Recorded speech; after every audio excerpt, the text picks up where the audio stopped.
আনার খবর আসে গণমাধ্যমে। শখের বশে কবুতর পোষার পাশাপাশি বিভিন্ন প্রতিযোগিতায় অংশ নিতে দেখা যায় রেসিং প্রজাতির কবুতরকে। এসব পায়রার দাম তুলনামূলক বেশি হলেও এবার বেলজিয়ামের এক নিলামে অবিশ্বাস্য দামে বিক্রি হলো একটি কবুতর, যার মূল্য শুনলে চোখ কপালে উঠবে যে কারো। নিউকিম নামের স্ত্রী প্রজাতির এ কবুতরটির দাম উঠেছিল 16 লাখ ইউরো, যা বাংলাদেশি মুদ্রায় প্রায় 16 কোটি টাকা। 2 বছর বয়সী অসাধারণ এ কবুতরটি কিনে নেন চীনের এক ধনাঢ্য ব্যবসায়ী।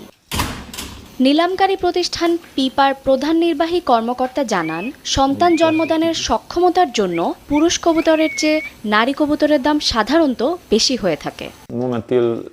নিউকিম গতকাল 16 লাখ ইউরোতে বিক্রি হয়েছে। গত বছর আরমান্ডোর ক্রেতাই সেটি কিনেছে। তবে নিরাপত্তার জন্য আমরা এই বিষয়ে বিস্তারিত প্রকাশ করতে পারি না। কবুতরটি দিনে এবং রাতেও আকাশে উঠতে পারে।